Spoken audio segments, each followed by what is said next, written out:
नमस्कार। चौथी दुनिया इंटरनेट टीवी पर आपका स्वागत है। आज हम एक ऐसे विषय के ऊपर बात करने जा रहे हैं जो सचमुच चौंकाने वाला है। देश के एटीएम मशीन से जाली नोट निकल रहे हैं। रिजर्व बैंक के टकसाल के अंदर नकली नोट मिल रहे हैं। सीबीआई ने छापा मारा, ईडी ने रेड की, देश की सारी जांच एजेंसियों ने नेपाल बॉर्डर से सटे बिहार, उत्तर प्रदेश, राजस्थान, पाकिस्तान से सटे बॉर्डर्स पे छापे मारे। बहुत विचित्र सी कहानी उभर कर आई है जिसका खुलासा चौथी दुनिया में किया गया है। इसी मसले पे हम बात करेंगे देश के पूर्व income tax commissioner Vishwabandhu Gupta ji से, जो इस पूरे विषय के ऊपर, इस पूरे मामले के ऊपर एक इनसाइट देंगे कि किस तरीके से देश की सरकार, वित्त मंत्रालय, आरबीआई के अधिकारी आईएसआई के साथ मिलकर जाली नोट का कारोबार इस देश में जाने अनजाने में फैला रहे हैं। विश्वबंधु जी, क्या हो रहा है देश में? देखो, इसमें एक बहुत बड़ा एक क्या कहें उसको, एक षड्यंत्र रचा गया इस देश के खिलाफ। क्योंकि सबसे बड़ी बात, हम आपको एक बात बताएं कि जब रॉबर्टो गिएरो की एक ही फोटो है सारी दुनिया में, जब वो पालम एयरपोर्ट से हाईजैक फ्लाइट पे उतर रहे हैं। सवाल ये कि एक आदमी जो 90 देशों की करेंसी छापता है, वो आदमी की फोटो क्यों नहीं अवेलेबल है? अब आपको मैं एक एक्सप्लेनेशन देता हूँ जो मेरे को बड़ा परेशानी किया।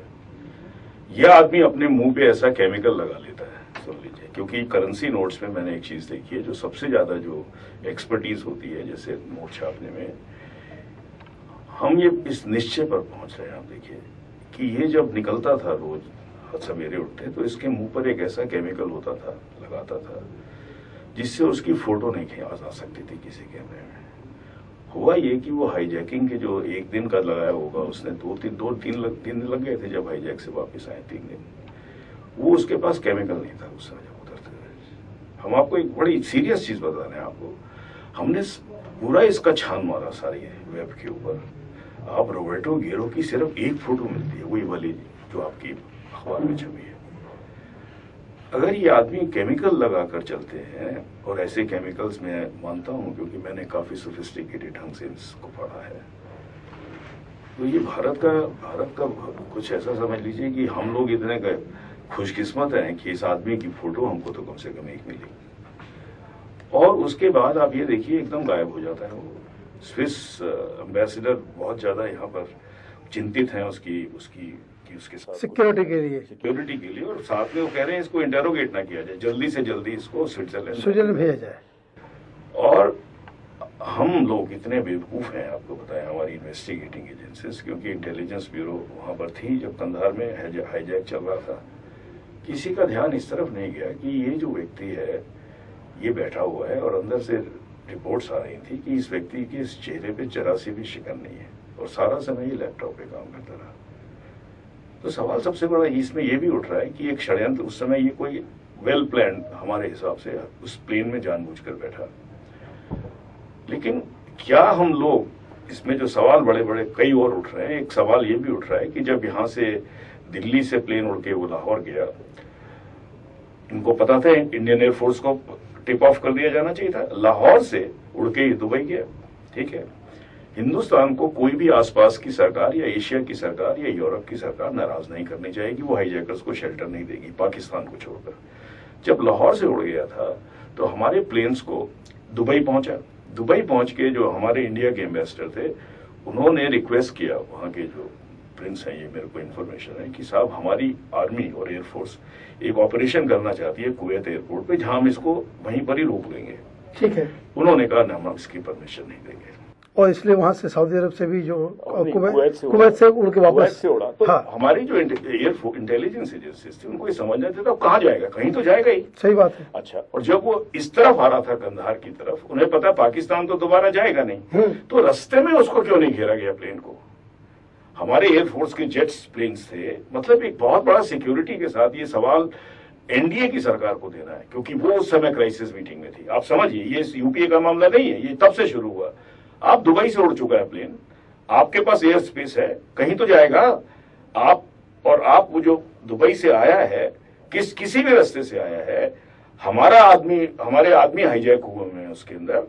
इंडियन एयरफोर्स के प्लेन्स को बोल देना था इसको घेर लो। जैसे अमेरिका में जैसे 9/11 के बाद जितनी भी डोमेस्टिक फ्लाइट्स उड़ती हैं, हर समय वहां प्लेन पे उड़ते रहते हैं। अगर कोई भी बात हो तो वो उसको 1-2 मिनट के अंदर वो उसको प्लेन को नीचे फोर्स कर देंगे। ये क्षमता भारतीय एयरफोर्स में भी थी। ये हुआ क्यों नहीं है, आप मुझे बताइए। देखिए कहां जा रहा था, पाकिस्तान से तो उड़ चुका था, लाहौर से कहां जाता, अफगानिस्तान जा नहीं सकता था, कहां कौन कंट्री रखता। और आपको ये पता लग जाना चाहिए था कि या तो ये काबुल जाएगा या कंधार जाएगा, और कोई जगह ही नहीं थी। तो रास्ते में इसको क्यों नहीं, इसको वहां पे रास्ते में इंटरसेप्ट कर उसको क्यों नहीं फोर्स किया गया लैंड करने को, और वहीं लाते इंडिया के अंदर, या ऐसे न्यूट्रल कंट्री में लाते जो इंडिया के साथ रिलेशन अच्छे हैं, और वहां पर बैठ के इनके ऊपर कार्रवाई होती। ये ब्लंडर हुआ है बहुत बड़ा, जिसका एनडीए सरकार को आज भी जवाब देना चाहिए। और ये मैं हैरान हूं कि ये मामला आज तक ना मैगजीन्स ने उठाया, ना जर्नल्स ने उठाया, ना पार्लियामेंट ने उठाया। तो इसका आप ये कह रहे हैं कि रोबर्टो गियोरी नेपाल था, वहां पे वो अपना जाली नोटों का जो धंधा है, जो कारोबार है, आईएसआई के साथ मिलकर वहां पे किसी मकसद से गया हुआ था, और किसी मकसद से वो कंधार के प्लेन पे बैठा। इसका मतलब ये है कि आप ये कह रहे हैं कि हिंदुस्तान में रशियन और इटालियन माफिया आईएसआई के साथ मिलकर जाली नोटों का कारोबार कर रही है। इसमें जाली नोटों में मैं सोचता हूँ रशियन माफिया इन्वॉल्व नहीं है, इटालियन माफिया टोटल। तो क्या इसका मोडस ऑपरेंडी है? मोडस ऑपरेंडी देखिए, हम आपको एक बात बताएं, हमारी एक मेंबर ऑफ पार्लियामेंट से बात हुई, वो वकील भी है क्राइम के। ओके। वो डीला रूगा उन्होंने केस उनके बिहाफ पे लड़ा भी है।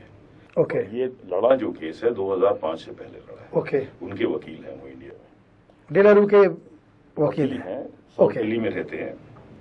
तो मैं उनसे बात कर रहा था, तो वो बोले डेलारू का तो ये तय हो गया था कि ये इंडिया में नहीं आएंगे, क्योंकि कुछ पहले भी हुए, हाईजैक से पहले भी कुछ इन्होंने किया जो उसको नॉलेज में था। तो साहब उन्होंने एक फाइल निकाली, अब आप सुन लीजिए, नया आपको मैं खुलासा कर रहा हूँ। कह रहे फाइल लाओ, वो ले आया उनका असिस्टेंट फाइल, उसने डेलारू के करेंसी नोट्स निकाल के रख दिए मेरे आगे सभी कंट्रीज के। ओके। सुन लीजिए, आपको ये बड़ा धमाकेदार चीज बता रहा हूँ मैं आपको, सुन लीजिए। तो निकाले, कहने लगे देखो ये मैं इनका तो एडवोकेट था, वो सब कंट्रीज के थे, मैंने सब देखा, वो बिल्कुल जो से होते हैं यूरोप के सारे नोट्स वो बनाते हैं, हाई क्वालिटी नोट्स, मैं बंद करके दे दिए। कहने लगे ये डेलारू का तो हमने मामला बंद हो गया था। मैंने कहा बंद कैसे हो गया था, 2005 में गुड़गांव में ऑफिस खोला गया। बिल्कुल ठीक है, डेलारू की पहली ब्रांच पहली बार इंडिया के अंदर 2005 में की है। और इसमें आप एक सबसे बड़ी चीज देखिए मनीष जी, कि 2005 में ही वो आपका जो ये जो हुआ था, ये दूसरी जो कंपनी है उस पहले वाले केस के अंदर, वो जो 2005 में आती है, ये ईएनआई इंडिया ऑयल एक्सप्लोरेशन में, वो भी 2005 में आती है। इस सरकार में आप एक सबसे बड़ी चीज देखिए, 2004 में सत्ता में आती है, और 2005 पूरा प्रिपरेशन हो गया है। एक तरफ ईएनआई घुस गई है मेरिडियन होटल में, जिसका राइट कोथरोकी का जो, हाँ, कोथरोकी लड़के का जो 2005 में गुड़गांव में ऑफिस खुल गया, और इन स्पीच में इनको लाइसेंस मिल गए सबको। आप देखिए कितना तेजी से काम हुआ है देश को लूटने का। 2005 में जब गुड़गांव में खुला, तो वो जो वकील महोदय थे वो एकदम सक पका गए, बोले तुम पक्का पता है तुम कोई गुड़गांव में? मैंने कहा वो तो मुझे पता है, गुड़गांव में इनका ऑफिस खुला था। क्या कर रहे थे वहां पे? मैंने कहा कि वो मेरे को जितनी इंफॉर्मेशन है, वो फेक नोट्स की मशीनें बेच रहे थे डिटेक्टिंग की, और करेंसी कर रहे थे, और भी 4-5-6 चीजें थी। मैं पढ़ा नहीं, मैं इतना टेक्निकल आदमी, मैंने इतना ध्यान नहीं दिया। बोला वो यहाँ नोट छाप रहे थे क्या इंडिया में? उसने सवाल पूछा। उसके आदमी के सवाल से मैं सक पका गया। मैंने कहा क्यों, ये आप क्यों कहते हो कि 2005 में इंडिया में नोट छाप रहे थे? बोला तुम जानते हैं, तुम तो गुप्ता साहब आप कमिश्नर रहे हो, आप तो जानते हैं इसको पीछे कौन है डेलारू का इंडिया के अंदर। मैं को सचमुच मालूम नहीं था। मैंने कहा मुझे नहीं मालूम। कहने लगा यार उसको कौन आदमी उसको तुम कमिश्नर हो, तुम्हें मालूम होगा वो इतना भयंकर रैकेटियर है करेंसी का। तो उसने साहब कोई नाम लिया, मुझे याद नहीं है, जनरल का नाम लिया, रिटायर्ड जनरल जो उनका मीना। किसी रिटायर्ड जनरल का नाम नहीं मुझे याद, तो मैंने ध्यान सुना है उन्होंने, मेरे को याद नहीं है। ओके, मेरे लिए इतना अचंभा हुआ। उसके बाद उन्होंने बोला क्या किया इस आदमी ने, क्योंकि वो इनका वकील था। तो यहाँ आया, कहता है, उसने इसको बोला कि साहब आप जरा अपनी पर्स खोलिए और इसमें जितनी तरह के नोट हैं, 2 रुपए का भी कहता था, 2 रुपए, 5 रुपए, 10 रुपए, जितने भी नोट थे उसने कहा एक एक दे दीजिए, मैं आपके पास अभी 10 मिनट में आता हूँ। सुनिए, वो आदमी जिंदा है आज की तारीख में। अब वो बयान देने से मुकर जाए, जो मेरे को बोला वो बात अलग है। देखिए वो पॉलिटिशियन आदमी है, हमारी बात मित्रता के तौर पे हो रही थी। तो कहने लगा साहब ये आया, कहता है 10 मिनट में आया मेरे कमरे में, कहता है ये आपके नोट थे और ये एक और नोट है, पता नहीं कौन सा क्या आप में है, आप इसमें से ये बताइए कि आपका जेन्युइन कौन सा और फेक कौन सा है। सुनिए आप जरा। और कहता है मैंने पहला नोट रखा, हाथ रखा कि ये मेरा है, कहता नहीं ये फेक है, आपका ये बात है। उसको एकदम चिंता हुई कि ये 2005 में कहीं नोट छापने का तो काम नहीं, उसको कंफर्मेशन नहीं है, क्योंकि वो पहले देख चुका था इसका। ये वो आदमी है जो एक सांसद है, एक वकील है और डेलारू कंपनी का वकील है। डेलारू कंपनी का वकील है। ओके, ठीक है, ये आप समझ लीजिए। हाँ, जो उसने मेरे को बोला ये 2, 5 और 10 वाला, ये हो सकता है उसको डिनाई कर दे, मेरी बात आप समझे, क्योंकि ये वो क्रिमिनल लॉयर है, फंसे हुए थे, किसी चीज में छुड़ाया होगा। तो कहता है इसका मतलब 2005 में फिर आ गए। उसको नहीं मालूम था कि 2005 में ये फिर वापस आ गए। ठीक है, तो सब उसके बाद साहब हमने कहा बाकी जो कहानी है वो आप इसमें चौथी दुनिया में पढ़ लीजिए, बस उन्होंने काफी रिसर्च किया, उसमें देख लीजिए क्या है उसमें। तो यहाँ पर वो इतनी बात मेरी उनसे हो गई। तो इसका मतलब है कि जाली नोट का जो सिलसिला है वो सिर्फ नेपाल, मलेशिया और पाकिस्तान तक लिमिटेड नहीं है। अच्छा, एक बात बताइए कि क्या आप तो बहुत सारे इस तरह के लोगों को, एक्सपर्ट्स को जानते हैं, क्या ये पॉसिबल है पाकिस्तान के लिए कि वो इस तरह की करेंसी, जो हमारा जो 500 और 1000 रुपए का जो नोट जो छपता है, वो करेंसी नोट्स पाकिस्तान छाप सकता है? क्या उसके पास वो टेक्नोलॉजी है? बिल्कुल नहीं है। देखिए, आपको एक बात बताएं, इस देश की पूरी सुरक्षा के साथ इतना भयंकर खिलवाड़ किया गया, और इसके लिए मैं एनडीए की गवर्नमेंट को जिम्मेवार मानता हूँ, यूपीए 1 को मानता हूँ, यूपीए 2 को मानता हूँ, और उससे पहले भी पता नहीं डेलारू से कब से चल रहा है, आपको मैं सीधा, मुझे नहीं पता ये कब पिक्चर में आई है। इस देश में आप एक सैटेलाइट तो चांद पर उतार देते हैं, दुनिया के सिर्फ 6-7 कंट्रीज कर सकते हैं काम ये। आप इस देश में, आपके पास जो सैटेलाइट की जो एडवांस टेक्नोलॉजी है, उसमें साउथ कोरिया अपने कमर्शियल सैटेलाइट इसरो को देता है, क्योंकि आप सस्ता भेजते हैं अमेरिका वगैरह। हाँ। एक तरफ तो आप इतने एडवांस हैं, तो ये शुरू से ही नोट छापने का काम इंडिया ने अपने हाथों में क्यों नहीं लिया? मैं एक बहुत गहरा सवाल उठा रहा हूं, और मैं ये भी बताना चाहता हूं कि सारे मंत्री जो फाइनेंस मिनिस्टर आए पिछले 15-20 साल में, मैं नहीं मानता सारे बेईमान थे, लेकिन कुछ ईमानदार भी होंगे। मैं ये सुनिए, इतने हम नालायक लोगों को फाइनेंस मिनिस्टर बना रहे हैं, इसका ये भी सबूत है। देखिए, कुछ तो बदमाश थे, मैं नहीं मानता सारे बदमाश थे, लेकिन वो लोग जो करेंसी नहीं समझते क्या प्रिंटिंग होती है, यहां पर क्या हो रहा है, उसको फाइनेंस मिनिस्टर बना दिया। तो आप मधु दांडवते को ले लीजिए, ईमानदार आदमी था, वो जो वीपी सिंह की गवर्नमेंट, मैं नहीं समझता कि वो कोई इटालियन माफिया के साथ थे, तो फाइनेंस मिनिस्टर, उसको यही नहीं पता कौन कंट्री में करेंसी छपती है और क्या होता है। मैं माफ करना, हाँ, बिल्कुल गारंटी से बोल रहा हूँ। हाँ। हम इस देश के अंदर, हमारा पॉलिटिकल सिस्टम इतना गलत है, इतना गलत है कि अगर ईमानदार भी हो मंत्री तो भी ये देश नहीं चल सकता। देखिए, ये बेईमानी और ईमानदारी का सवाल वो तो एक अलग सवाल है। दूसरा, ईमानदार रहते हुए भी अगर आप लायक आदमी नहीं ला रहे हैं तो भी आप देश के साथ खिलवाड़ कर रहे हैं। बिल्कुल बिल्कुल बिल्कुल बिल्कुल।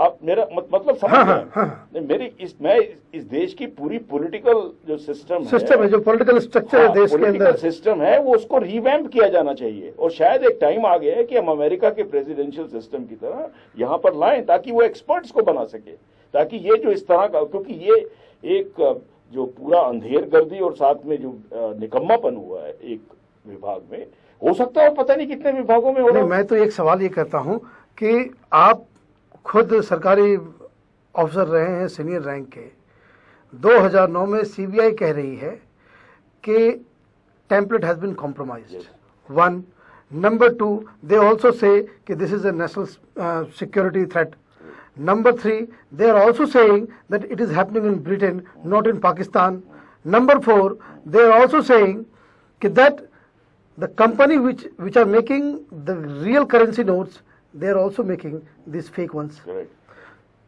अब 2009 से बात 2011 तक आ गई, 2 साल तक।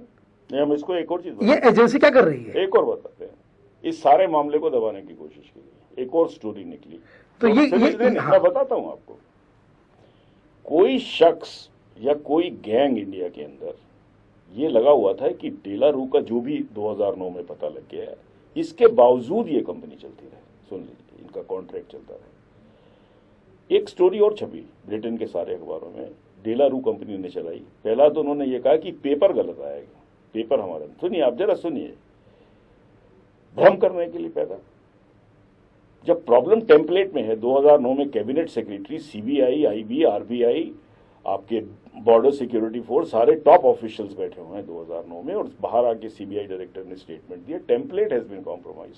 तो टेम्पलेट का मतलब is directly with printing. It is no, there is another question कि दे आर सेइंग कि it's a template made in 2005, yes, and then somebody asked from the media कि whether this template is still in the use, and he said yes. Correctly. And you know, मेरे को आप एक बात और बताइए, क्या 2005 में जानबूझकर एक नई टेम्पलेट बनाई गई, डिजाइन? जब 2005 में गुड़गांव में आ गए थे लोग, तो क्या उसको जानबूझकर आरबीआई के ऑफिशियल्स ने उसको परमिशन दी, या इसका मतलब तो उनका कोल्यूशन है? Oh my God. नहीं, आप एक चीज को समझो ना। देखिए, 2005 में नई टेम्पलेट लाई जाती है, क्योंकि वो नई टेम्पलेट को इसलिए लाया जाता है कि एक तो नई टेम्पलेट के, आप समझिए, मैं ये नहीं कह रहा ये षड्यंत्र हुआ, जानबूझकर हुआ, इसकी पॉसिबिलिटी कितनी ज्यादा है। 2005 में एक कंपनी आ गई जिसका कोई मतलब नहीं था, आपने कोई इंडिया में तो नहीं, अगर आप इंडिया में उनसे प्रिंटिंग करा रहे थे नोट्स की, तो आपने क्यों नहीं कर ली? आपने क्यों नहीं कर ली? अच्छा, और अगर आपका डिसीजन नहीं था, तो आप पहले जैसे नोट्स आ रहे थे तो उसके हिसाब से चलता। आपने कोई सेफ गार्ड नहीं लिए, आपकी वहां पे कोई सिक्योरिटी नहीं थी, आप कहते कि साहब नोट तब छपेंगे। अगर हमारे जो सिक्योरिटी के स्पेशलिस्ट हैं, उस समय लैब के अंदर कोई आदमी नहीं जाएगा, वी विल चेक इट, या आप अपने यहाँ छाप लेते, दोनों पॉसिबिलिटीज थी। तो ये जो 2005 में नई सीरीज, नया डिजाइन आता है, ये डिजाइन एक षड्यंत्र के तहत आता है, जिसमें पॉलिटिकल अप्रूवल, आरबीआई को बोला गया आप अपनी टेम्पलेट बदलिए, नया करिए, और इन लोगों को घुसाया गया। आप इसको इस एंगल से आप क्यों नहीं सोचते कि षड्यंत्र हो सकता है? मैं नहीं कहता हुआ है, देखिए समझ लीजिए, मैं इन्वेस्टिगेटर हूं, मैं और कुछ नहीं हूं, मैं इन्वेस्टिगेटर हूं। 2005 में कंपनी आ रही है, 2005 में डिजाइन बदला जा रहा है, नया टेम्पलेट आ रहा है, नया टेम्पलेट आ रहा है, और 2005 के बाद ही हिंदुस्तान के अंदर आईएसआई का पूरा स्ट्रक्चर, चाहे वो टेररिज्म में हो, चाहे किसी चीज में हो, चाहे नारकोटिक स्मगलिंग में हो, चाहे एस्पाइनाज में हो, चाहे कश्मीर में दंगे फैलाने का हो, वो आप देखिए 2005 से ही वो उन्होंने अपनी पैठ बनानी शुरू कर दी है। और जितना वो पैसा छपता गया और आता गया, वो तब तक आप देखिए पूरा मुल्क जो था, वहां धमाके हो रहे थे सब जगह, कश्मीर में भी हो रहे थे, और सारा ये पैसे का खेल था। मैं नहीं मानता कि ये धमाके करने वाले कोई इस्लामिक फंडामेंटलिस्ट हैं। तो ये क्या सिस्टम है, क्या जैसे सीबीआई को मालूम है कि जो कंपनी हमें रियल करेंसी नोट्स, जो भारत के नोट्स को छाप रही है, वो फेक भी बना रही है, वही आईएसआई को भी सप्लाई कर रही है। और एक मजेदार बात जो आपकी बातों से जो समझ में आ रहा है कि एक और घटना घटी कि आरबीआई के वॉल्ट में जो छापा लगा, और आरबीआई के वॉल्ट में भी वो नकली नोट मिले, वही नकली नोट मिले जो आईएसआई नेपाल के बॉर्डर के जरिए वो लाती है। तो इसका क्या रिश्ता समझे? रिश्ता यही है, नोट वही है, छापने वाली कंपनी ने आईएसआई को बेचे, किस रेट पे बेचे मुझे नहीं मालूम, देखिए जो दिल्ली में पकड़े जा रहे थे, जो लोग ISI के एजेंट से लेके पब्लिक में बांट रहे थे, उनका बयान यह है कि 500 का 250 में मिलता था। समझिए, हो सकता है ISI को और ज्यादा डिस्काउंट पे दिया गया हो। आप समझिए, मेरी ISI बल्क खरीद रही है। नेपाल में 150 रुपए में मिलते हैं। अच्छा, अब ये आपकी इंफॉर्मेशन है। हमें उसमें प्रिंटिंग के खर्चे के अलावा तो कुछ है ही नहीं, कुछ नहीं। कागज और प्रिंटिंग के अलावा क्या है? नेपाल में 150 रुपए में, हाँ, और हिंदुस्तान में बॉर्डर क्रॉस करते के साथ ही वो 250 रुपए का हो जाता है। सर, तो इसका मतलब अगर मोटा मोटी लेमन के अंदाज से अगर हम लगाएं तो 50 से 75 रुपए में ISI को 500 ISI को दिया जा रहा है। ठीक है, अब 50-75 में आपको 500 रुपए मिल रहे हैं हिंदुस्तान में मिसचिफ करने के लिए। हाँ। तो आपका मुल्क, मैं बोलता हूं, एक और इसमें एंगल है, RBI के जो करंट गवर्नर है उसको गिरफ्तार कर लिया जाना चाहिए। किस बेसिस पे उसने UBS को रिकमेंडेशन दी फाइनेंस मिनिस्ट्री को? किस बेसिस पे उसने 2006 में इटालियन बैंक आने दिए? वो करप्शन के रैकेट में मिला हुआ है। वो IAS ऑफिसर है इस समय, पहले वो फाइनेंस सेक्रेटरी था, उसको उसी समय चिदम्बरम जी ने उसको RBI का गवर्नर बनाया। सुन लीजिए आप, इस आदमी का जो टोटल मॉडस ऑपरेंडी है, जो प्रेजेंट गवर्नर का, ये इटालियन माफिया का आदमी है। हम ये बात बड़ी जिम्मेदारी से कह रहे हैं और हम प्रूव कर देंगे। हम कहते हैं सारी फाइलें ले आओ, हम RTI में लेंगे, लेकिन वो कहेंगे सिक्योरिटी में शायद RTI में नहीं दें, कोर्ट मंगाएगी सुप्रीम कोर्ट। वो क्या फाइलें हैं जिसमें इटालियन बैंक्स को लाया गया? क्योंकि एग्जामिनेशन होना, मैंने आपको पिछली बार भी बोला था, उसमें सब घाटे की, और अब तो मैंने पूरी 8 स्टडी कर ली है। 8 में से सिर्फ एक बैंक ठीक है, 7 बैंक ऐसे हैं जो टोटली माफिया नोन बैंक, पूरे माफिया। उनकी मेरे पास पूरी की पूरी लेटर हेड्स है, प्रिंट आउट है, डिपॉजिट्स हैं। क्या है ये जो 7 इटालियन बैंक को RBI ने प्रोसेस करके भेजा फाइनेंस मिनिस्टर के पास? वो क्या, कैसे हुए? स्विट्जरलैंड का बैंक कैसे आया UBS का? जब आपको खुद पता था, RBI को मालूम था कि UBS जो है वो सिर्फ मनी लॉन्ड्रिंग करता है दुनिया में, स्लीज की लॉन्ड्रिंग। ओबामा ने गिरफ्तार किए दो, जिसके ऊपर $900 मिलियन हाँ। देके छोड़ा, और साथ में उससे नाम लिया। और आज भी कहते हैं हम सबको गिरफ्तार कर लेंगे, सारी इटालियन कंपनी है, स्विस कंपनीज के हम एसेट्स फ्रीज कर लेंगे, ट्रेड सैंक्शन लगा देंगे। वो अपने स्टैंड से नहीं हिले। तो मुझे ये समझ में नहीं आता कि ये जो पूरा हो रहा है, ये तो इटालियन माफिया इस देश को चला रहा है। अगर माफ करिए, अगर मैं एक बहुत बड़ी स्टेटमेंट कह रहा हूं, मैं ये नहीं कह रहा कि पूरा, लेकिन मैं सिर्फ इतना बोल रहा हूं कि अगर मैं एज एन इन्वेस्टिगेशन ऑफिसर, देखिए मेरा काम ये होता है इन्वेस्टिगेशन ऑफिसर में कि वर्ष सोच के चलता है। देखिए अगर हम लोग नहीं तो किसी को भी नहीं पकड़ पाए। हो सकता है बहुत सारे वो लोगों ने उसके साथ मिल गए, उन्हें पता ही नहीं क्या हो रहा था। देखिए क्राइम का ये मतलब नहीं कि सारे उसके साथ विलिंगली और एक्नॉलेज थे, लेकिन जो ड्राइविंग पॉइंट था, RBI का गवर्नर कोई बेवकूफ आदमी तो है नहीं। जो अभी जो लगा हुआ है वो हमसे 2-3 बैच सीनियर होगा, बस। कोई बेवकूफ तो है नहीं। फाइनेंस सेक्रेटरी था, उसके बाद RBI लगाएगा, और अभी तक रखा हुआ है। RBI के गवर्नर की एक्सप्लेनेशन हो जानी चाहिए थी फाइनेंस मिनिस्ट्री से, क्या हुआ है। वॉल्ट को तो वही कंट्रोल करता है, वॉल्ट को कंट्रोल करता है। प्लस आपने अभी 1 महीने पहले 16,000 टन पेपर्स का जो है आपने करेंसी का ऑर्डर दिए, आपने जो ठेका दिया, जो इनवाइट किया, उसमें इस कंपनी को जिससे आप अभी तक लेते आ रहे थे उसको आपने इनवाइट तक नहीं किया। 4 किसी और अलग अलग कंपनी को आप, अब ये देखिए एक और मामला खराब ये मुझे नजर आ रहा है। अब 4 जगह से आप मंगाएंगे, आपको कैसे मालूम चलेगा कि फेक नोट कहां से आ रहा है? देखिए साहब, मैं तो बोलता हूँ इस सरकार को फौरन इस्तीफा दे देना चाहिए। और प्रधानमंत्री को आप सुन लीजिए सीधी बात, हमको तो बीजेपी जो है एक और निकम्मी ऑपोजिशन पार्टी लग गई। हम अगर आज MP होते पार्लियामेंट में, हम इसी चीज पर, देखिए सवाल ये है, आपको हम आज तक बता दें, आज तक डेलारू का कॉन्ट्रैक्ट जारी है। लास्ट जो मेरे पास रिपोर्ट है वो जनवरी 2011 की है। उस समय भी एक मीटिंग हुई है डेलारू और RBI की। लास्ट जो रिपोर्टेड मीटिंग है जनवरी 2011 की है। तो अब कौन बात कर रहा है? RBI के लोग कर रहे हैं, फाइनेंस मिनिस्ट्री कर रही है, और कौन बात करेगा? तो क्या अभी तक इनको मालूम नहीं है? सब कुछ मालूम है। एक दबाव है कि तुम इसी से खरीदोगे, या इनकी जो 4 कंपनियां, हो सकता है इन्हीं की सब्सिडरीज हों। सवाल सबसे बड़ा ये पैदा हो गया है कि ये मुल्क लूट रहा है पिछले 5 साल से। मुझे समझ में नहीं आता, मेरे को तो लगता है 10-12 लाख करोड़ जा चुका है 5 साल में। ये तो 4 लाख, वो तो वो वाले बात बोलते हैं ना स्विस अकाउंट से। मुझे नहीं पता, मुझे कुछ नहीं मालूम क्या जा रहा है।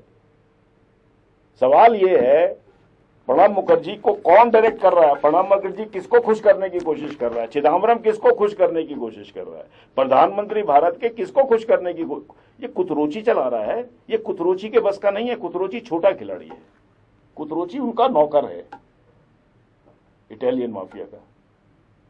तो कहीं ना कहीं साम्राज्य आ चुका है ना।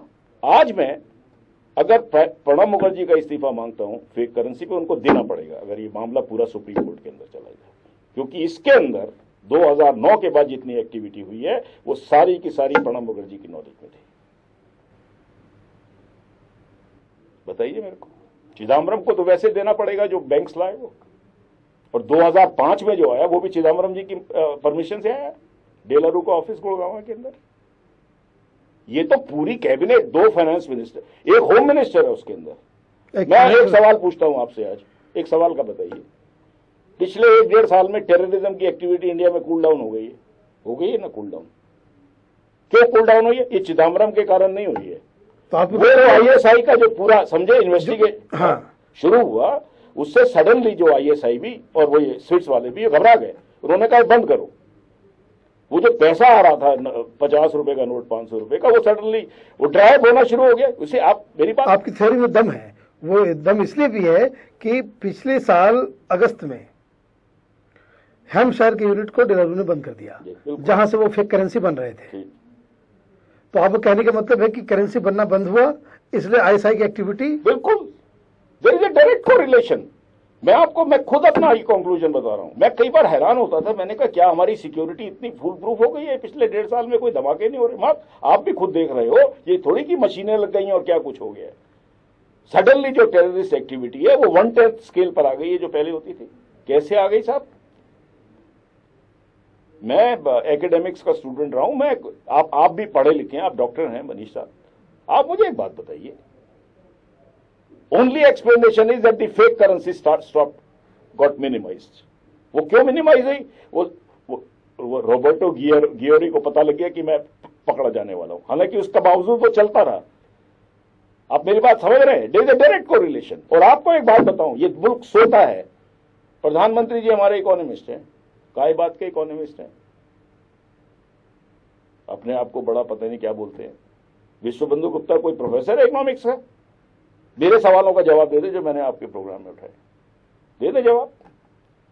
जिस इकोनॉमिक्स को यही नहीं पता करेंसी की क्या वेलोसिटी है और क्या चल रहा है इस देश के अंदर। मैं नहीं मानता कि ये मामला कभी प्रधानमंत्री की नजर में नहीं आया, क्योंकि कैबिनेट सेक्रेटरी ने 2009 के अंदर मीटिंग प्रेजाइड की है। Cabinet secretary directly reports to prime minister. He knew fully well that the template has been compromised in 2009, Prime Minister of India. And it was also said that it is a national threat. And the Prime Minister should resign. He has no business to continue. The President of India will not sack him. This Parliament should not allow this Prime Minister and Finance Minister and the Home Minister to continue in this government. If they do, they are betraying the common man. जितने मरे हैं terrorist attacks में, उनका खून, उनके रिश्ते, उनका खून चिदम्बरम जी के हाथ में है, प्रणब मुखर्जी के हाथ में और मनमोहन सिंह जी के हाथ में। 26/11 में जितने इनोसेंट मरे, उनका खून का जिम्मा इन 3 लोगों के ऊपर है। अनजाने में भी तो हो सकता है। अनजाने में झूठ तो नहीं बोलेंगे आप। सारा मामला मुल्क से छुपाया गया। आपको 2009 में अगर मान लीजिए क्लियर हो गया था, आपको इमीडिएटली कॉन्ट्रैक्ट टर्मिनेट करके मशीनें बुलाकर आप 3 महीने में छपवाना शुरू कर देते। मेरी एक बात सुनिए, 2009 की तो फॉर्मल डिक्लेरेशन है ना। कितने दिन लगते हैं जी यहाँ पर? कोई प्रिंटिंग मशीनें अपनी बनाते हैं क्या डेलारू वाले? इस मुल्क में किस चीज, जब ये इतने हजारों करोड़ इधर देते रहते हैं, कितना है? आपको एक बात बताऊं, डेलारू कंपनी में मैंने पता किया सिर्फ 12,000 एम्प्लॉय काम करते हैं वर्ल्ड वाइड। एक अजीबोगरीब स्थिति पैदा हुई है। गुड़गांव में आपने डेलारू को बुला लिया, फिर आप उनसे ही मशीन खरीद रहे हैं कि जो नकली असली को पहचानने वाली जो मशीन है वो वही कंपनी सप्लाई भी कर रही है जो नकली नोट भी बना रही है। ये क्या इस देश में अधिकारियों को, सरकार को इसका अंदाजा नहीं था, या फिर ये जानबूझकर? आपको क्या लगता है ये बिना कन्वेंस के हो रहा है या अनजाने में हो रहा है? देखिए साहब, हमको एक बात मालूम है कि किसी ने ऑर्डर दिया, किसी का हुक्म आया ऊपर से फाइनेंस मिनिस्टर को कि डेलारू को ब्रांच खोलने दी जाएगी। ठीक। क्योंकि अगर डेलारू का दफ्तर खुलना था तो आप सारी कंपनियों को इनवाइट करते, कंडीशंस ले आउट करते कि किस कंडीशन में फंक्शन करेंगी या करेंगी भी कि नहीं करेंगी। सुनिए, आप इसमें एक और सवाल उठता है कि आप डेलारू को आप दे रहे हैं, आप अपनी क्यों नहीं फुल सिक्योरिटी में, आर्मी सिक्योरिटी में प्रिंटिंग प्रेस चलाइए। दूसरी बात, तीसरी बात, आरबीआई के गवर्नर जिसको बनाया गया है, उस आदमी को अगर इतनी समझ नहीं है कि कोई प्रिंटिंग मशीनरी करेंसी के ऊपर, उसको जब तक फुल प्रूफ ढंग से हमारे पूरे साइंटिस्ट ने एग्जामिन नहीं कर लिया होता या क्लियरेंस नहीं दी थी, हमको नहीं लगता डेलारू के बारे में कोई इस तरह की कोई तहकीकात हुई होगी। इसलिए हम बोल रहे हैं कि मैं आपको बताऊं, ये कंपनी इंडिया में रजिस्टर्ड है, De La Rue cash system India private limited. एक तो प्राइवेट लिमिटेड है, समझ गए आप। इसका मतलब ये है कि जितना उसकी इक्विटी है बस उतना ही आप, लिमिटेड का मतलब नहीं है, हमारे से उससे ज्यादा कुछ नहीं है आपका। आप हमसे डील कर रहे हैं तो जितना ही हमारी इक्विटी है वो जा सकती है, लिमिटेड का मतलब ये है। दूसरा क्या है इसके अंदर, एक मनीष साहब, एक मुझे चीज समझ में ये नहीं आ रही कि जब ओएनजीसी जब वो अंडमान में ऑयल एक्सप्लोरेशन कर रहा है, कुतरुचि का लड़का, ठीक है, कोई टेंडर नहीं आ रहा है। ये जो हो रहा है कोई टेंडर नहीं आ रहे, कोई पॉलिसी के अंतर्गत भी नहीं आ रहे। माफिया ही है ये सब नियोजित षड्यंत्र हुआ जिसमें दोनों फाइनेंस मिनिस्टर्स इन्वॉल्व थे। पिछला फाइनेंस मिनिस्टर और करंट प्राइम मिनिस्टर की नॉलेज में था, कैबिनेट सेक्रेटरी इसको हैंडल कर रहा था जो सिर्फ प्राइम मिनिस्टर को रिपोर्ट कर रहा है। इसमें आरबीआई का गवर्नर की गिरफ्तारी होनी चाहिए और इसमें सारे कागज सुप्रीम कोर्ट को अपने कब्जे में ले लेने चाहिए, आरबीआई के सारे सीबीआई के, कि जब बैंकों में छापे मिले तो क्या क्या रिकॉर्ड हुआ। क्योंकि ये लोग सरकार में ये काम करते हैं, जब इनको लगता है कोई खुल गया है तो ज्यादा फाइलें फाड़ने शुरू कर देते हैं। सवाल सबसे बड़ा ये होता है कि मेरे जैसे आदमी और भी होंगे, उनको अब सरकार अपने साथ लेने की जगह कि भाई और बताइए ताकि हम इस देश को क्रिमिनल से आजाद कर लें, मेरे को हटा दिया। जितने जो गलत काम करते हैं उनका ज्यादा प्रमुख, वो चला रहे हैं पूरी, वो देश को चला रहे हैं। बाकी अपना जाके सवेरे 10 बजे जाते हैं, दस्ता रख देते हैं, काम वैसे नहीं कोई दिया जाता है इंपॉर्टेंट, अपना चाय चुई पी के रात को 6 बजे की बस लेके घर आ जाता है, चेक आ जाता है। हम तंग आ गए थे, हमने कहा चलो मैं यही काम रह गया मेरे को, ये सस्पेंड करते रहे और मैं इनके साले जूते चाटता रहा हूँ, जाऊं तो ये मेरे को कहीं और जगह ट्रांसफर कर देंगे। मेरी बात, अब मैं उस हर ईमानदार ऑफिसर का दर्द बता रहा हूं आपको, हर ईमानदार ऑफिसर का दर्द है। ये ईमानदार ऑफिसर को बर्दाश्त नहीं कर सकते, हर ईमानदार ऑफिसर का। मैंने अपने बच्चों को बोला सरकारी नौकरी नहीं करना। कई लोग बच्चे पूछते हैं मेरे से कॉलेज के, मैंने कहा इसमें मत जाओ, विश्व बंधु से अपना एग्जाम्पल मत लो, विश्व बंधु तो पागल है। मैं एग्जाम्पल नहीं हूं गवर्नमेंट सर्वेंट का। वो जो बाकी जो झुक जाते हैं मजबूरी में, ट्रांसफर कौन रोकेगा अपना? बच्चे यहां पढ़ रहे हैं, बड़ी मुश्किल में एडमिट हुए हैं, बीवी यहां पे काम कर रही है, कहां जाएंगे आप? जितने ईमानदार आदमी थे वो सब किनारे लगा दिए गए हैं इस देश में। जितने भ्रष्ट हैं, जो नोट कमा के लाते हैं, दूध देने वाली भैंसें हैं, वो सारी बंदी हुई हैं। आपकी बातों सुन के तो दिल भर आया। नहीं, हमारे अपने खुद हम बता रहे, क्या करूं? बाहर नहीं जा सकता हूं, जाके कहां जाऊं बाद में? इस उम्र में किससे बात करूंगा? मेरे जैसा आदमी आप जानते हो सैकड़ों लोगों से मिलकर खुश रहता है, अकेला क्या करूंगा? मेरे को अब सारी वेस्टर्न कंट्रीज बुला देंगी जितनी मेरे पास एक्सपर्टीज है, तो अकेला क्या करूंगा मैं? ठीक है, भारत माता से पैदा हुए, बड़के मर जाएंगे, जो सारा होगा होगा, भगवान देखने वाला होगा। सच्ची बता रहा हूं, हमारा दर्द कोई पूछे हमसे, ये पता होता है इतना कंट्री खराब होगा तो हम जवानी में चले जाते हैं। झूठ नहीं बोल रहा आपसे। चलिए करो भैया, इसमें हमसे पूछे कोई हमारे दिल के बात। चौथे दुनिया से बात करने के लिए बहुत बहुत आपका धन्यवाद। आपका भी धन्यवाद, आपने रुला दिया है।